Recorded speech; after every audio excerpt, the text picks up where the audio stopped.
ಹೊಸದುರ್ಗ ಪಟ್ಟಣದ ಎಪಿಎಂಸಿಯಲ್ಲಿ ನೀರು ಶುದ್ಧೀಕರಣಕ್ಕೆ ಬಳಸುವಂತ ಕ್ಲೋರಿನ್ ಗ್ಯಾಸ್ ಸ್ಫೋಟಗೊಂಡಿದೆ. ಇದರಿಂದ 20ಕ್ಕೂ ಹೆಚ್ಚು ಜನ ಅಸ್ವಸ್ಥರಾಗಿರುವಂತದ್ದು. ಬನ್ನಿ ಬಗ್ಗೆ ಒಂದು ಬ್ರೇಕಿಂಗ್ ನ್ಯೂಸ್ ಕೂಡ ಇದೆ. ಏನು ಕ್ಲೋರಿನ್ ಗ್ಯಾಸ್ ಸ್ಫೋಟಗೊಂಡು ಈಗ 40ಕ್ಕೂ ಹೆಚ್ಚು ಜನ ಅಸ್ವಸ್ಥರಾಗಿದ್ದಾರೆ. ಹೊಸದುರ್ಗ ಪಟ್ಟಣದ ಎಪಿಎಂಸಿಯಲ್ಲಿ ನಡೆದಿರೋ ಘಟನೆ ಕೂಡ ಇದಾಗಿದೆ. ಇನ್ನು ನೀರು ಶುದ್ಧೀಕರಣಕ್ಕೆ ಬಳಸುವ ಕ್ಲೋರಿನ್ ಗ್ಯಾಸ್ ಸ್ಫೋಟಗೊಂಡಿದೆ. ಇದರಿಂದ 20ಕ್ಕೂ ಹೆಚ್ಚು ಜನ ಅಸ್ವಸ್ಥರಾಗಿರುವಂತದ್ದು. ಇನ್ನು ಇತ್ತ ವಾಂತಿಯಿಂದ ಅಸ್ವಸ್ಥಗೊಂಡ 40ಕ್ಕೂ ಹೆಚ್ಚು ಜನರು.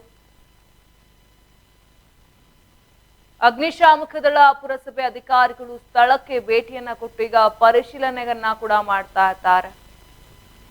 ಈ ರೀತಿಯಾಗಿ ಹೊಸದುರ್ಗ ಪೊಲೀಸ್ ಠಾಣೆ ವ್ಯಾಪ್ತಿಯಲ್ಲಿ ಈಗ ಪ್ರಕರಣ ಕೂಡ ದಾಖಲಾಗಿದೆ. ರೀತಿಯಾಗಿ ಏನು ಕ್ಲೋರಿನ್ ಗ್ಯಾಸ್ ಸ್ಫೋಟ ಈಗ 40ಕ್ಕೂ ಹೆಚ್ಚು ಜನ ಅಸ್ವಸ್ಥರಾಗಿರುವಂತದ್ದು. ಹೊಸದುರ್ಗ ಪಟ್ಟಣದ ಎಪಿಎಂಸಿಯಲ್ಲಿ ನಡೆದಿರೋ ಘಟನೆ ಕೂಡ ಇದಾಗಿದೆ. ಇನ್ನು ಏನು ನೀರು ಶುದ್ಧೀಕರಣಕ್ಕೆ ಬಳಸುವಂತ ಕ್ಲೋರಿನ್ ಗ್ಯಾಸ್ ಸ್ಫೋಟಗೊಂಡಿದೆ. ಇದರಿಂದ ರೀತಿಯಾಗಿ ತೊಂದರೆ ಕೂಡ ಉಂಟಾಗಿರುವಂತದ್ದು. ವಾಂತಿಯಿಂದ ಈಗ 40ಕ್ಕೂ ಹೆಚ್ಚು ಜನರು ಅಸ್ವಸ್ಥಗೊಂಡಿದ್ದಾರೆ. ಆಸ್ಪತ್ರೆಯಲ್ಲಿ ಚಿಕಿತ್ಸೆ ಕೂಡ ಕೊಡಲಾಗ್ತಾ ಇದೆ. ಇನ್ನು ಈಗ ಸ್ಥಳಕ್ಕೆ ಅಗ್ನಿಶಾಮಕ ದಳ ಆಗಿರ್ಬೋದು, ಪುರಸಭೆ ಅಧಿಕಾರಿಗಳು ಭೇಟಿಯನ್ನ ಕೊಟ್ಟು ಪರಿಶೀಲನೆಯನ್ನ ಕೂಡ ನಡೆಸ್ತಾ ಇರುವಂತದ್ದು. ಇದ್ದಕ್ಕಿದ್ದ ಹಾಗೆ ಕ್ಲೋರಿನ್ ಗ್ಯಾಸ್ ಸ್ಫೋಟಗೊಂಡಿರುವಂತದ್ದು. ಇನ್ನು ಈ ಕುರಿತು ಹೊಸದುರ್ಗ ಪೊಲೀಸ್ ಠಾಣೆ ವ್ಯಾಪ್ತಿಯಲ್ಲಿ ಪ್ರಕರಣ ಕೂಡ ದಾಖಲಾಗಿದೆ. ರೀತಿಯಾಗಿ ಕ್ಲೋರಿನ್ ಗ್ಯಾಸ್ ಸ್ಫೋಟಗೊಂಡು 20ಕ್ಕೂ ಹೆಚ್ಚು ಜನ ಅಸ್ವಸ್ಥರಾಗಿರುವಂತಹ ಘಟನೆ ಚಿತ್ರದುರ್ಗ ಜಿಲ್ಲೆಯ ಹೊಸದುರ್ಗ ಪಟ್ಟಣದ ಎಪಿಎಂಸಿಯಲ್ಲಿ ನಡೆದಿದೆ. ಇನ್ನು ಹೊಸದುರ್ಗದ ಎಪಿಎಂಸಿ ಬಳಿಯ ವಾಟರ್ ಟ್ಯಾಂಕ್ ಬಳಿ ನೀರು ಶುದ್ಧೀಕರಣಕ್ಕೆ ಬಳಸುವಂತ ಕ್ಲೋರಿನ್ ಗ್ಯಾಸ್ ಸ್ಫೋಟಗೊಂಡಿದೆ. ಇದರಿಂದ ಅಲ್ಲಿನ ಸಾರ್ವಜನಿಕರು ಏನಿದ್ರು ಅವರು ಅಸ್ವಸ್ಥರಾಗಿರುವಂತದ್ದು. ಇತ್ತ ವಾಂತಿಯಿಂದ ಅಸ್ವಸ್ಥಗೊಂಡಂತ 20ಕ್ಕೂ ಹೆಚ್ಚು ಜನರನ್ನ ಈಗ ಹೊಸದುರ್ಗ ಆಸ್ಪತ್ರೆಗೆ ದಾಖಲು ಕೂಡ ಮಾಡಲಾಗಿತ್ತು. ಈಗ ಚಿಕಿತ್ಸೆಯನ್ನ ಕೂಡ ಪಡಿತಾ ಇರುವಂತದ್ದು. ಹೊಸದುರ್ಗ ಪೊಲೀಸ್ ಠಾಣಾ ವ್ಯಾಪ್ತಿಯಲ್ಲಿ ಪ್ರಕರಣ ಕೂಡ ದಾಖಲಾಗಿದೆ. ಇನ್ನು ಸ್ಥಳಕ್ಕೆ ನಾನಾಗ್ಲೇ ಹೇಳಿದಾಗ ಅಗ್ನಿಶಾಮಕ ದಳ ಮತ್ತು ಪುರಸಭೆ ಅಧಿಕಾರಿಗಳು ಭೇಟಿಯನ್ನ ನೀಡಿ ಪರಿಶೀಲನೆಯನ್ನ ಮಾಡಿರುವಂತದ್ದು. ನಿಜಕ್ಕೂ ಒಂದು ಅಹಿತಕರ ಘಟನೆ ನಡೆದಿರುವಂತದ್ದು. ಇದ್ದಕ್ಕಿದ್ದ ಹಾಗೆ ನೀರಿನ ಶುದ್ಧೀಕರಣ ಘಟಕದಲ್ಲಿ ಬಳಸುವಂತ ಕ್ಲೋರಿನ್ ಗ್ಯಾಸ್ ಸ್ಫೋಟಗೊಂಡಿದೆ. ಇದರಿಂದ ಸುತ್ತಮುತ್ತ ಇದ್ದಂತ ಸಾರ್ವಜನಿಕರಿಗೆ ಎಫೆಕ್ಟ್ ಕೂಡ ಆಗಿದೆ. ವಾಂತಿ ಸ್ಟಾರ್ಟ್ ಆಗಿದೆ. ಇನ್ನು ವಾಂತಿಯಿಂದ 20ಕ್ಕೂ ಹೆಚ್ಚು ಜನ ಈಗ ಅಸ್ವಸ್ಥಗೊಂಡಿದ್ದಾರೆ. ಅಂದ್ರೆ ಇನ್ನು ಸ್ಫೋಟಗೊಂಡ ತಕ್ಷಣ 20ಕ್ಕೂ ಹೆಚ್ಚು ಜನ ಅಸ್ವಸ್ಥರಾಗಿದ್ದಾರೆ. ಈ ರೀತಿಯಾಗಿ 40ಕ್ಕೂ ಹೆಚ್ಚು ಜನ ಈಗ ಅಸ್ವಸ್ಥರಾಗಿರುವಂತದ್ದು. ಅವನ್ನೆಲ್ಲವರನ್ನು ಕೂಡ ಈಗ ಆಸ್ಪತ್ರೆಗೆ ದಾಖಲಿಸಲಾಗಿದೆ. ಚಿಕಿತ್ಸೆಯನ್ನ ಕೂಡ ಕೊಡ್ಲಾಗ್ತಾ ಇದೆ. ಇನ್ನು ಕುಟುಂಬಸ್ಥರ ಆಕ್ರಂದನ ಈಗ ಮನ ಮುಟ್ಟಿರುವಂತದ್ದು. ಬಹಳಷ್ಟು ಜನ ಈಗ ಅಸ್ವಸ್ಥರಾಗಿದ್ದಾರೆ.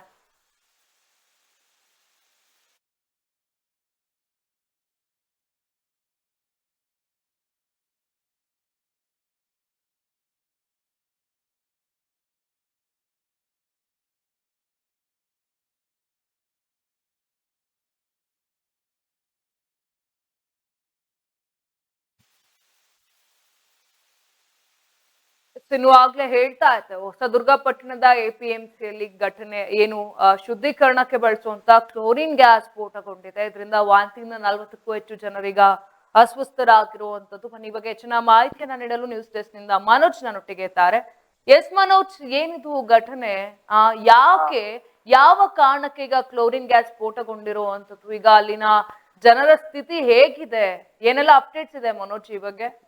ಎಸ್ ರಜಿತಾ, ಏನಂತಂದ್ರೆ ಚಿತ್ರದುರ್ಗದಲ್ಲಿ ಹೊಸದುರ್ಗ ಅನ್ನೋ ಒಂದು ತಾಲೂಕಿನಲ್ಲಿ ಎಪಿಎಂಸಿ ಮಾರ್ಕೆಟ್ ಬಳಿ ಇರುವಂತ ಪಟ್ಟಣದ ಮಧ್ಯೆ ಎಪಿಎಂಸಿ ಪಕ್ಕದಲ್ಲಿ ಅಂತಂದ್ರೆ ನೀರು ಶುದ್ಧೀಕರಣ ಮಾಡೋಕ್ ಬಳಸ್ತಿರೋ ಕ್ಲೋರಿನ್ ಗ್ಯಾಸ್ ಏನಾಗಿದೆ ಅಂತಂದ್ರೆ ಅದು ಲೀಕ್ ಆಗ್ತಿದ್ದು ಗೊತ್ತಿದ್ದು ಸಹ ಏನೋ ಅಧಿಕಾರಿಗಳು ಮುಂಜಾಗ್ರತೆ ತಗೊಳ್ಳದೆ ಹಿಂಗ್ ಆಗಿರ್ಬೋದು, ಅವರ ನಿರ್ಲಕ್ಷ್ಯದಿಂದ ಹಿಂಗ್ ಆಗಿರ್ಬೋದು ಅಂತ ಪ್ರಶ್ನೆ ಹೇಳ್ಬೋದು. ರಂಜಿತಾ, ಏನಾಗಿದೆ ಅಂತಂದ್ರೆ ಅಧಿಕ ಜನ ಅಸ್ವಸ್ಥರಾಗಿದ್ದಾರೆ ಅಂತಂದ್ರೆ ಈ ಕ್ಲೋರಿನ್ ಸ್ಫೋಟಗೊಂಡು ಗಾಳಿಯಲ್ಲಿ ಏನಂತಂದ್ರೆ ಮಿಕ್ಸ್ ಆಗಿ ಜನ ಉಸಿರಾಟಕ್ಕೆ ತೊಂದರೆ ಆಗಿ ಆಗ ತಕ್ಷಣವೇ ಅವ್ರನ್ನ ಹೊಸದುರ್ಗದಲ್ಲಿರುವಂತ ಆಸ್ಪತ್ರೆಗೆ ದಾಖಲಿಸಿ ಮತ್ತೆ ಕೆಲವು ಅಂತಂದ್ರೆ ಮಹಿಳೆಯರು ಮತ್ತು 15ಕ್ಕೂ ಹೆಚ್ಚು ಮಕ್ಕಳು ಆಗಿರ್ಬೋದು ಅವ್ರನ್ನೆಲ್ಲ ಮತ್ತೆ ದಾವಣಗೆರೆ ಆಸ್ಪತ್ರೆಯಲ್ಲಿ ಅವ್ರನ್ನ ಕರ್ಕೋಗಿ ಅಡ್ಮಿಟ್ ಮಾಡಲಾಗಿದೆ. ರಂಜಿತಾ, ಯಾವುದೇ ತರಹ ಪ್ರಾಣಾಪಾಯ ಆಗಿಲ್ಲ. ಆದ್ರೆ ಏನಂದ್ರೆ ಮುಂಜಾಗ್ರತೆ ತಗೋಬೇಕಾಗಿತ್ತು. ಅವರು ಸಹ ಹಾಸ್ಪಿಟಲ್ಗೆ ಅವರು ಭೇಟಿ ನೀಡಿರ್ಬೋದು. ಮತ್ತೆ ಅಲ್ಲಿರುವಂತ ತಿಮ್ಮಣ್ಣ ಅವರು SP ಅವ್ರಿಗೂ ಸಹ ಭೇಟಿ ನೀಡಿ ಅಲ್ಲಿ ಏನಾಗಿದೆ ಅಂತ ಹಾಸ್ಪಿಟಲ್ ಸಹ ಪರಿಶೀಲನೆಯನ್ನ ಮಾಡಿದ್ದಾರೆ. ರಂಜಿತಾ, ಕ್ಲೋರಿನ್ ಗ್ಯಾಸ್ ಸಿಲಿಂಡರ್ ಸ್ಫೋಟಗೊಂಡು 40ಕ್ಕೂ ಹೆಚ್ಚು ಆಸ್ಪತ್ರೆಗಳ ಘಟನೆ ಜಿಲ್ಲೆ ಏನಂದ್ರೆ ಹೊಸದುರ್ಗ ಪಟ್ಟಣದಲ್ಲಿ ನಡೆದಿದೆ ಇದು. ಈ ಕ್ಲೋರಿನ್ ಗ್ಯಾಸ್ ಅನ್ನ ನೀರು ಶುದ್ಧೀಕರಣ ಮಾಡೋದಕ್ಕೋಸ್ಕರ ವಾಟರ್ ಟ್ಯಾಂಕ್ ಅಲ್ಲಿ ಲೀಕ್ ಆಗಿರೋದು ಇದು. ಸೊ ಈಗ ಕ್ಲೋರಿನ್ ಗ್ಯಾಸ್ ಲೀಕ್ ಆಗಿ ರೀತಿ ಸ್ಫೋಟಗೊಂಡಿದೆ, ಬಟ್ ಇನ್ನೂ ಕೂಡ ನಿಖರವಾಗಿ ಗೊತ್ತಾಗಿಲ್ಲ ಯಾಕೆ ಆ ಕ್ಲೋರಿನ್ ಗ್ಯಾಸ್ ಸ್ಫೋಟಗೊಳ್ತು.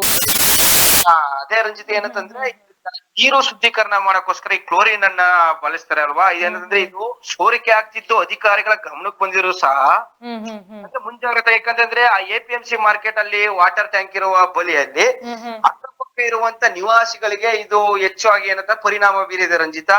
ಅಂದ್ರೆ ಈಗ ಗ್ರಾಮಸ್ಥರಿರುವ ಪಕ್ಕದಲ್ಲಿ ಈ ತರ ಎಲ್ಲಾ ಸೂಕ್ಷ್ಮತೆ ಏನಿದೆ ಕ್ಲೋರಿನ್ ಬಳಸಿದ ಸ್ಫೋಟ ಆದ್ರೆ ಜನಕ್ಕೆ ತೊಂದರೆ ಆಗುತ್ತೆ ಅಂತ ಗೊತ್ತಿರೂ ಸಹ ಇವರು ಮುಂಜಾಗ್ರತೆನ ತಕೊಂಡಿಲ್ವಾ, ಅಥವಾ ಜನರು ನಗರದಿಂದ ಆಚೆ ಮಾಡಬಹುದಾಗಿತ್ತ ನೀರು ಶುದ್ಧೀಕರಣ ಮಾಡೋದನ್ನ ಜಾಗೃತಿಯನ್ನ ಅಧಿಕಾರಿಗಳು ಸಹ ಇದನ್ನ ಗಮನಿಸಬೇಕಾಗಿತ್ತು ರಂಜಿತಾ. ಇನ್ನು ಕೂಡ ಏನಂದ್ರೆ 40ಕ್ಕೂ ಹೆಚ್ಚು ಅಧಿಕ ಅಲ್ಲಿ ಅಂತಂದ್ರೆ ಜನರು ಅಸ್ವಸ್ಥರಾಗಿದ್ರೆ ಅಂತಂದ್ರೆ ಇನ್ನು ಖಚಿತವಾಗಿ ಎಷ್ಟು ಜನಕ್ಕೆ ಏನಾಗಿದೆ, ಮಹಿಳೆಯರು ಮತ್ತು ಮಕ್ಕಳನ್ನು ದಾಖಲೆ ಇನ್ನೂ ಸಹ ನಮ್ಗೆ ಕೊಟ್ಟಿಲ್ಲ ಅದನ್ನ ರಂಜಿತಾ. ಇಷ್ಟ ಆಗಿದೆ. ಎಸ್ ಮನೋಜ್, ಇನ್ನು ಯಾವ್ದು ಅಹಿತಕರ ಘಟನೆ ಅಂದ್ರೆ ಸಾವು ಯಾವ್ದು ಕೂಡ ಸಂಭವಿಸಿಲ್ಲ ಅಲ್ಲ, ಎಲ್ಲ ಕೂಡ ಚಿಕಿತ್ಸೆಯನ್ನ ಪಡಿತಾ ಇರುವಂತದ್ದಲ್ಲ. ಇಂದು ಘಟನೆ ಅಂದ್ರೆ ಅವ್ರನ್ನ ಹಾಸ್ಪಿಟಲ್ಗೆ ದಾಖಲಿಸಲಾಗಿದೆ ರಂಜಿತಾ ಅವ್ರನ್ನೆಲ್ಲ. ಎಷ್ಟೊತ್ತಿಗೆ ನಡೆದಿರುವಂತ ಘಟನೆ ಮನೋಜ್ ಇದು? ಇದು ಸರಿಸುಮಾರು ನಿನ್ನೆ ಒಂದು 8 ಗಂಟೆ ಮೇಲೆ ಅಂದ್ರೆ ನಿನ್ನೆ ಆಗಿರೋದು ರಾತ್ರಿ. ಎಸ್ ಧನ್ಯವಾದಗಳು ಮನೋಜ್ ನಿಮ್ಮೆಲ್ಲ ಮಾಹಿತಿಗಾಗಿ.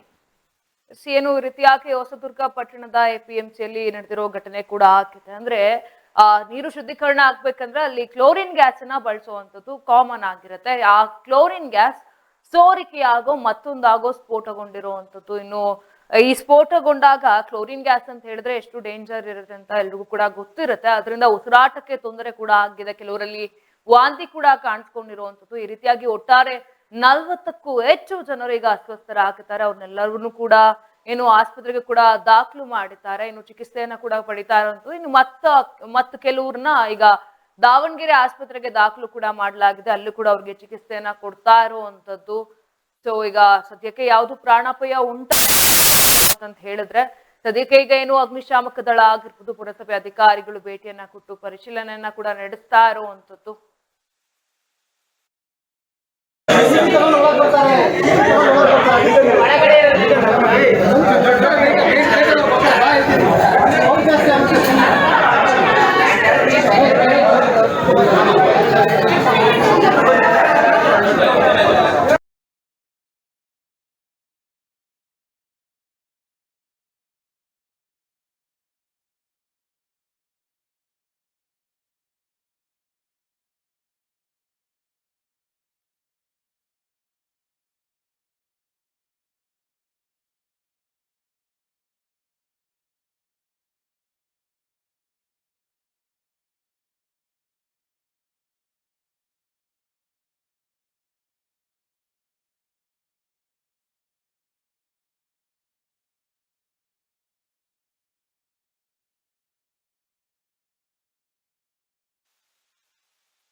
ಬಂದ ಹೆಲ್ಮೆಟ್ ತಂದ, ಗಣೇಶ ಬಂದ ಹೆಲ್ಮೆಟ್ ತಂದ, ನಿಮ್ಮ ನಿರ್ಲಕ್ಷ್ಯವೇ ಅಪಾಯ ಎಂದ, ತಲೆಗೆ ರಕ್ಷಣೆ ಶಿರಸ್ತ್ರಾಣದಿಂದ, ವಾಹನ ಚಲಾಯಿಸಿ ಜವಾಬ್ದಾರಿಯಿಂದ.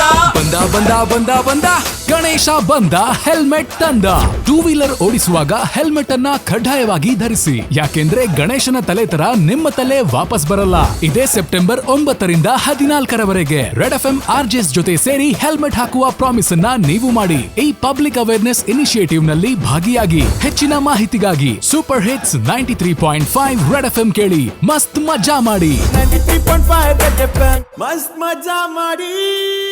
ಗಣೇಶ ಬಂದ ಹೆಲ್ಮೆಟ್ ತಂದ presented by Apollo BGS hospital. ಈಗ ಮೆಡಿಕಲ್ ಎಮರ್ಜೆನ್ಸಿ ಯಾವುದೇ ಇರಲಿ 1066ಗೆ ಕರೆ ಮಾಡಿ. Apollo 5G connected smart ambulance ಸೇವೆ ಪಡೆಯಿರಿ. Powered by Phoenix Suzuki. ಈಗ ಫೀನಿಕ್ಸ್ ಸುಜುಕಿಯಲ್ಲಿ ಸುಜುಕಿ ಆವೆನಿಸ್ ಖರೀದಿಸಿ ಹೊಸ 4 ಕಲರ್ ಆಪ್ಷನ್ಸ್ ನೊಂದಿಗೆ. ಪ್ರಿಂಟ್ ಪಾರ್ಟ್ನರ್ ನಂಬರ್ 1 ಕನ್ನಡ ದಿನಪತ್ರಿಕೆ Vijayavani. Television partner Edens news.